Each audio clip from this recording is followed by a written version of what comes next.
Friends keep asking me if they should buy an iPhone 15 Pro, and after about a month of use, honestly, I'm not quite sure. Now, this is not going to be a typical review where I cover everything, but I want to give you guys my honest opinions after a month, both the good and bad. And sadly, there are quite a few negatives. I want to start out with the action button because in previous videos, I kind of left that for last, and that was because even though I liked the idea of it, I wasn't actually using it that much. I started out mapping it to the camera button in order to access the camera faster, and that does work, but I just couldn't get myself to use it when I was so kind of programmed and used to touching the screen and enabling the camera that way. I then switched it to a couple other things, but as the weeks went on, I still was not using it because there's other methods to do so. So finally, I switched it over to a custom shortcut to pop the frunk on our Tesla. And now in the last few days, I'm actually using it because that's a pain to access normally, and having the action button makes it a lot easier. So if you're not sure what you're gonna use it, try to find a situation where it will actually make things a lot easier and quicker for you, and that probably will include a custom shortcut, but I'm glad that that is there. Now the next thing is USB Type-C. I know a lot of people were so excited about it, and I was somebody that thought it was cool that it was coming, but I was not as ecstatic as other people. But after about a month, I would say, unless you absolutely have to, do not buy an iPhone without a USB Type-C port. It's just been so convenient being able to grab a regular cable from my other devices, plug it in. If I need to share with a friend or I need to give a cable to my wife, we have them all over the place. And that has been probably one of the most useful things with this phone that honestly, I didn't really expect would make that big of a difference. Now, as far as transfer speeds and things like that, after the initial hype, I'm not really using or needing that 10 gigabit per second transfer. The initial setup of my phone was way faster from the backup on my laptop, but other than that, I think most people won't use it for much other than charging. Now, I mentioned my Wi-Fi issues in my initial comparison to the 14 Pro Max, and unfortunately, things have not gotten better. They have actually got worse. Yesterday, I was having connection issues in my basement, so I ran a speed test, and it wouldn't even run even though it showed 2 to 3 bars of Wi-Fi, so I was connected.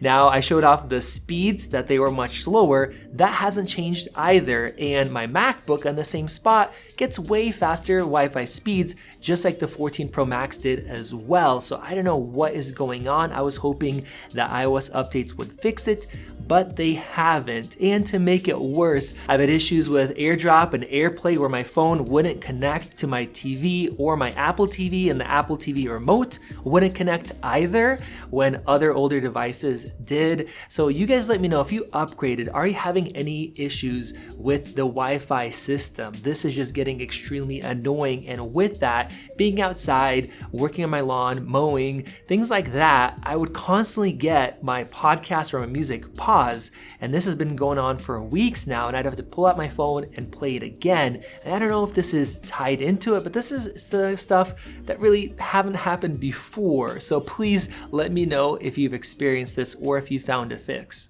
On the other hand, the cellular connectivity has been amazing. We showed off the speed differences compared to the last generation, and in my real world usage around town, the connection has been really great.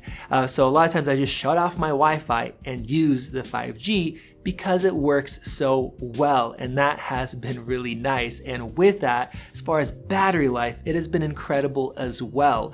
Apple said that the battery life is the same as on the 14 Pro Max, but no, it is not anywhere close. I'm routinely getting 2 hours to 3 hours more battery life than with my 15 Pro Max. So if that's something you care about, this has been incredible, especially after some of the software updates. Now, I think I'll skip ahead and talk about the whole overheating issue, which Apple has greatly improved with their software update that they put out. I am not feeling this phone get hot at all, other than if I am using fast charging, which the fast charging works extremely well, but then the phone does get quite hot. And this is one thing I want to touch on is the titanium. It's been about a month, and was it worth Apple switching over to titanium from stainless steel? And personally, I love the curved edge design and how it feels in my hand, so that's great, the lighter weight. But the crazy thing is, most Android companies, they will use aluminum even if it's polished and looks like stainless steel. And aluminum is actually 6 times more thermally conductive than titanium is, and it is also 2/3 lighter, about 67% or so, than titanium as well. So why would Apple just not go with aluminum if it works better for heat and it's also lighter? I don't know if it's just to stand out, and their marketing push was huge on the whole titanium thing, but I think this could have just been better if they did that. And in the hand holding it compared to, say, a 15 Plus, you can't feel which one is titanium and which one is aluminum. So you guys let me know your thoughts on that.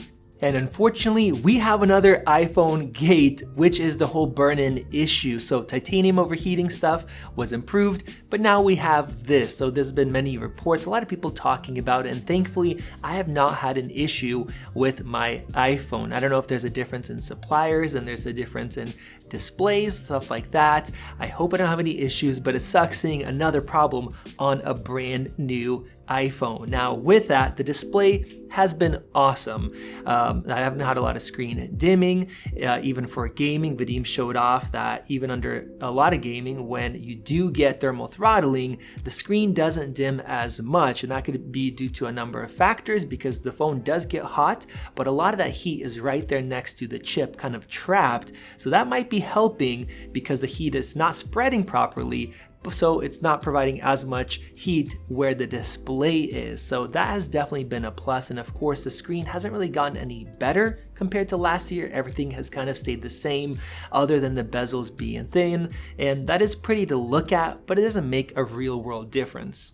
And now I want to talk about camera quality. And I think this is probably the biggest reason to upgrade to the 15 Pro and especially the 15 Pro Max. Now, in terms of the 15 Pro, if you're thinking about that smaller model, that 3x lens has gotten no improvements at all compared to last year. It seems like Apple didn't want to try if they're going to be dropping that next year, or that 3-year-old sensor is just maxed out. And the 5x in the 15 Pro Max absolutely has blown my mind, and it still continues to do so. Not only because you can get closer to subjects and the zoom quality is so much better, but even for portrait shots, being able to get that framing with the compression just looks great. And a lot of times you cannot get closer to a subject, or you can get further but have this beautiful natural blur.